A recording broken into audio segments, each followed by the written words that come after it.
Happy Friday po sa inyong lahat, sa mga minamahal kong followers, taga-subaybay. Saan man panig ng mundo kayo naroon, kayo po ay mag-iingat. Natin medyo sa iba't ibang panig ng mundo po ay medyo lumalala ang mga gera o digmaan. Ay panalangin po natin ay matigil na po yan. Ang mga idol, mga followers, ako nga pala po ay naririto ulit sa Padre Garcia, Batangas. Araw po ngayon ng Biyernes, August 1, 2025, para kumuha po ng update sa mga hayupan, sa bintahan po ng hayop. Sa hindi po nakakaalam, ito pong Padre Garcia, Batangas.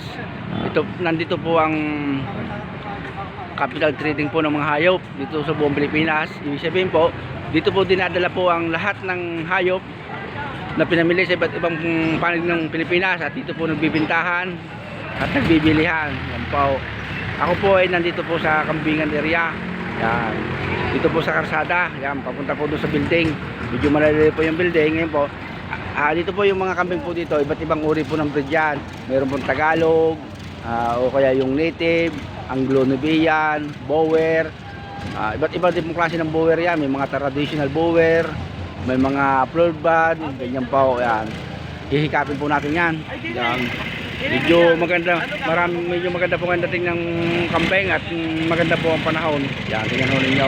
Yan, parada po ito ng mga iba't ibang klase ng Boer. Yan. Huwag po kayong magugulat sa presyo. Talaga po sadyang ganyan po ang presyo ng mga hayop dito. Medyo, kung pagbabasihan mo, medyo mataas po. Pero yan naman po yung binabawasan. Kayo na po makahalang makipag-usap. Ito po mga kambing na nariritaw dito sa areang ito. Yan po yung mga alagain. Yan. Mga pambreed po yan. Pambreed. Maaari po sabihin natin backyard, dahil po alam naman po ninyo dito sa Batangas ang mga tao napakahihilig sa mga hayop. Ako panoorin nyo mga barako, nagwawala yan. Yan, panoorin po ninyo ng ayos mga hilirang kambay. Tingnan ninyo kadamay. Yan. May mga hila-hila sila, mga paratay. Ang daming kambing ngayon.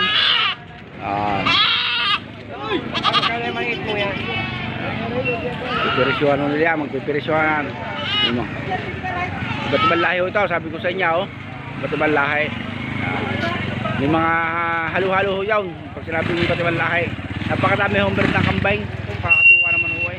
Alam ko ninyo, ang mga pumupuntang tao ho dito sa Padre Garcia, Batangas, nanggagaling po sa iba't ibang probinsya.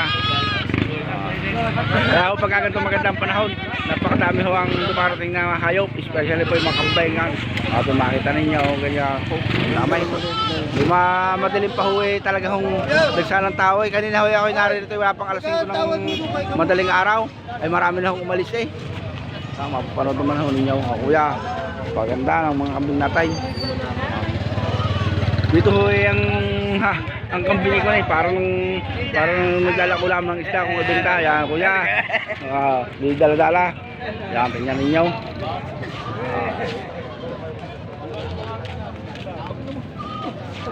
Daming kambing ko ngayon, kadamay. Hindi basta, yan, bentahan ng kambing. Panoodin ninyo.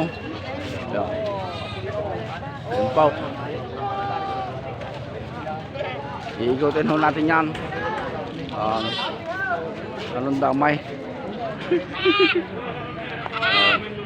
Damay. Ito ay medyo pahaba, hindi ho natin makuha na ng 60 degree. Yan ninyo. Bibintahan sila oh.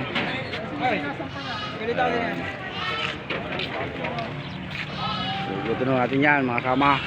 Anong damay? Aray, mga dumalagang Boer oh. Mga dumalaga yun, isang ngayon barakong Boer. Pang common na ho dito ang Boer, lahi ng kambing. Ayan, makita ninyo. Ayan. Matulog na ang mga tao eh, sa puyat.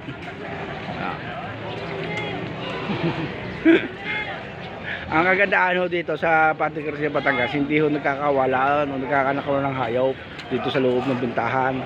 Mababait ito ng mga Batanggenyo, kayong mga dayo. Nakita ho ninyo, damay.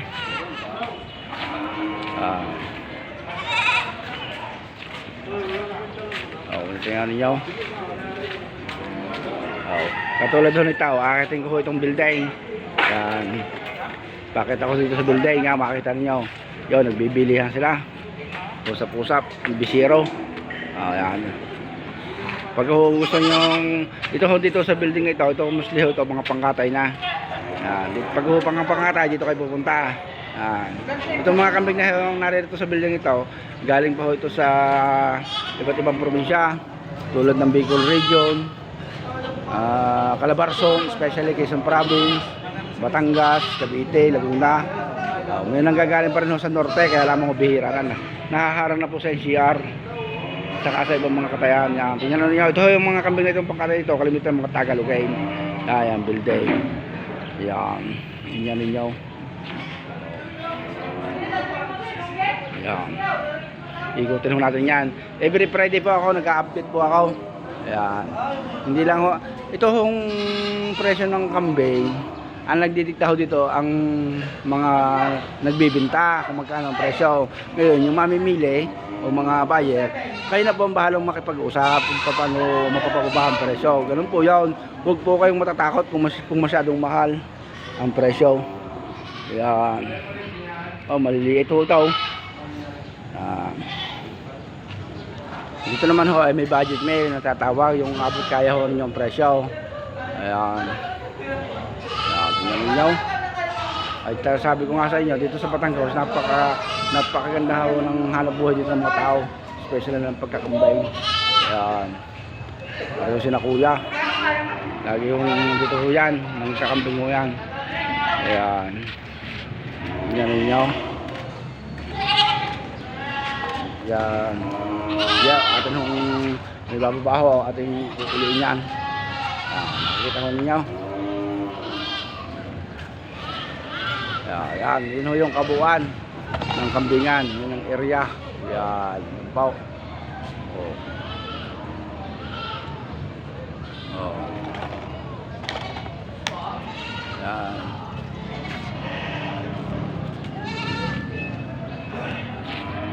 Ito yung kaibigan ko magkakambing. Oh, bait. Yan, hilera. Ayan, tingnan nyo ng ayos. Ang padamay. Oh. Ito ay mga pambreed ho ito, mga pambreed ho yan. Inuulit ka. Baka ho kayo magulat. Ay nakaw. Medyo iba ho presyo niyan, medyo magandang presyo. Yan. Allah. Hindi pastay.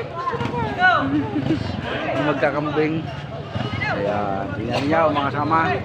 Palorin niyo ng ayaw. Ayan. Kinukambingan.